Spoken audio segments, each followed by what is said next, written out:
نحمده ونصلي على رسوله الكريم أما بعد فأعوذ بالله من الشیطان الرجیم بسم اللہ الرحمن الرحیم۔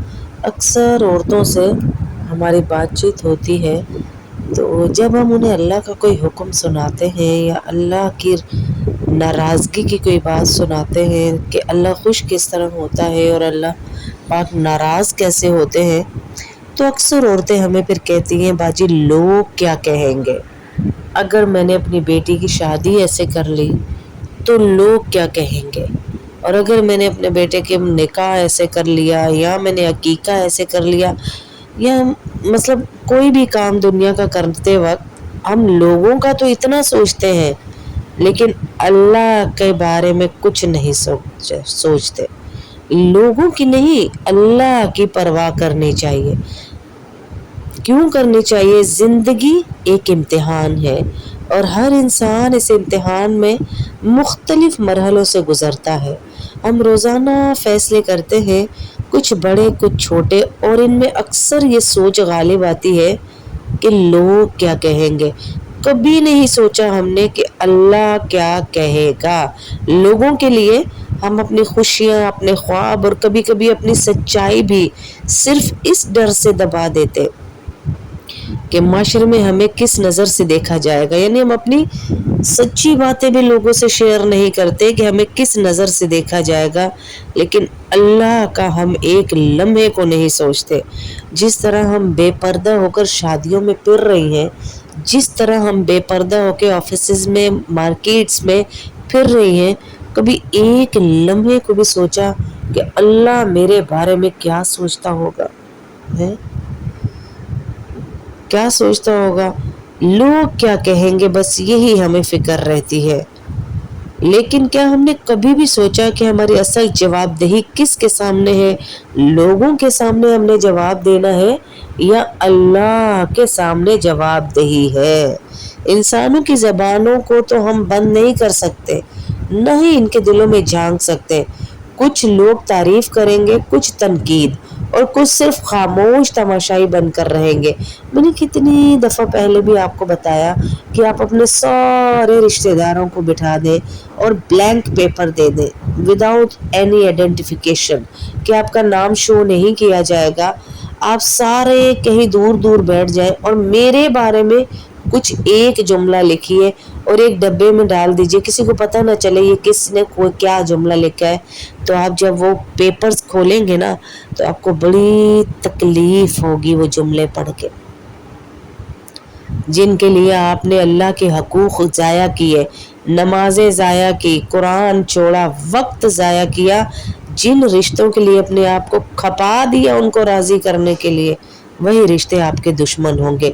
کچھ صرف انسانوں کی زبانوں کو ہم بالکل نہیں بند کر سکتے، لیکن اللہ تعالیٰ جو دلوں کا حال جانتا ہے، جو نیتوں کو پہچانتا ہے، وہ کبھی غلط فیصلہ نہیں کرتا۔ اگر ہم صرف اللہ کی رضا کو سامنے رکھ کر زندگی گزارے تو دل کو ایک سکون نصیب ہوتا ہے، ایک اطمینان کہ ہم درست راہ پر ہیں۔ ہم لوگوں کی پرواہ نہیں کرتے۔ لوگوں کی پرواہ کرنا ایک بوجھ کی مانند ہے، یاد رکھیے گا۔ اس بوجھ کو کب تک اپنے سر پہ لادے رکھیں گے؟ جب آپ اللہ کی پرواہ کرتے ہیں نا تو پھر آپ کو لوگوں کی پرواہ ختم ہو جاتی ہے۔ یہ ہمیں جھوٹ بولنے پہ یہ بوجھ جو ہم نے اٹھایا ہوا ہے نا مجبور کرتا ہے کہ لوگ کیا کہیں گے، ہمیں مصنوعی بناتا ہے، ہمارے اندر کی آئیڈینٹیفیکیشن کو یہ کہیں دور گم کر دیتا ہے، اللہ سے بہت دور کر دیتا ہے۔ ہم وہ لباس پہنتے ہیں جو لوگوں کو اچھا لگے، وہ الفاظ بولتے ہیں جو لوگوں کو خوش کریں، اور وہ فیصلے کرتے ہیں جو لوگوں کی نظر میں بہتر ہو، مگر یہ سب کچھ کرتے کرتے ہم اپنے دل کی آواز، اپنی سچائی اور سب سے بڑھ کر اپنے رب کو ہی بھول جاتے ہیں کہ میرے اللہ کو کیا پسند ہے۔ اسی لیے کئی دیندار جو لوگوں کے سامنے تو دیندار ہے سو کالڈ، لیکن گھر میں ان کے رویے ایسے ہیں کہ نہ پوچھیں۔ کیوں؟ کیونکہ وہ لوگوں کی پرواہ کرتے، لوگوں کے لیے۔ اسی لیے کہا گیا نا کہ اللہ کے سامنے ایک سخی کو لایا جائے گا اور اسے جہنم میں پھینک دیا جائے گا. کہا جائے گا کہ کس کے لیے سخاوت کرتا تھا, کس کے لیے رزق کو بانٹتا تھا, لوگوں کی مدد کرتا تھا. تو وہ کہے گا لوگوں کو دکھانے کے لیے. تو اللہ کہیں گے آج پھر لوگوں ہی سے تو اس کا اجر لے لے, میرے پاس تیرے لیے کچھ نہیں ہے. ایک عالم کو لایا جائے گا, سب سے پہلے اسے جہنم میں ڈالا جائے گا اور کہا جائے گا کہ کس لیے عالم بنا, کس لیے علم سیکھا. وہ کہے گا لوگوں کے لیے. تو اس کو جہنم میں ڈال دیا جائے گا. اب بتائیں پھر یہ لوگ کہاں ہیں جن کے لیے ہم اتنی قربانیاں دے رہے ہیں؟ کہاں ہیں یہ لوگ, کہاں ہیں؟ نہ ہماری دنیا میں ہمارے ساتھ, نہ آخرت میں ہمارے ساتھ. تو پھر ہم ایسے پاگل کیوں ہیں کہ اپنی آواز, اپنے احساسات, اپنے نفس, اپنی روح کو ہی مجروح کر کر ان کو خوش کر رہے ہیں, اپنے آپ کو تھکا رہے ہیں. اللہ تعالیٰ فرماتے ہیں کہ جو شخص اللہ سے ڈرتا ہے اللہ اس کے لیے مشکل سے نکلنے کا راستہ بنا دیتے ہیں اور اسے وہاں سے رزق دیتے ہیں جہاں سے اس کا گمان بھی نہیں ہوتا. سورہ طلاق کی آیت ہے, آیت نمبر 2 اور 3. اب بتائیں, ہمیں تو ڈر اللہ کا رکھنا تھا, ہمیں تو اللہ سے ڈرنا تھا تاکہ اللہ ہماری ہر مشکل کو آسان کرے. کوئی نہیں بھی ہے ہمارے سامنے تو ہم اللہ سے ڈریں کہ اگر یہ میرا عمل اللہ دیکھ رہا ہے تو مجھے شرم آنی چاہیے. یہ آیت ہمیں یاد دلاتی ہے کہ جس نے اللہ کی پرواہ کی اللہ نے اس کے لیے سب آسان کر دیا. وہ نہ صرف دنیا کے مسائل سے نجات پاتا ہے بلکہ اس کے دل کو بھی وہ سکون ملتا ہے جو کسی انسان کی تعریف یا رائے سے ممکن نہیں.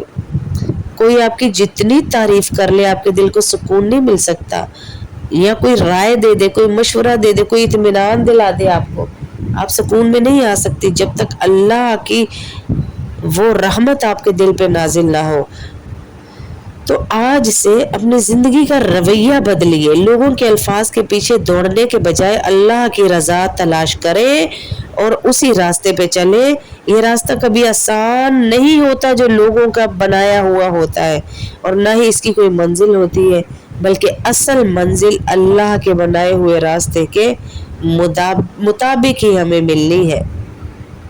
تو اس لیے اللہ کی رضا ڈھونڈیں تاکہ اللہ ہر معاملے میں ہمارے لیے آسانی پیدا کر دے. اللہ پاک تو کہہ رہے ہیں بندے تیری چاہت ہے, ایک میری چاہت ہے.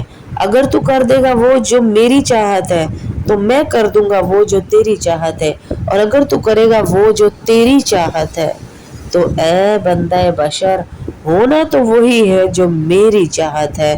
تو کیوں نہ ہم اس غم کو مٹا لیں جو اللہ اور میرے سوچ کے درمیان ہے, اس فرق کو ہم ختم کر دیں.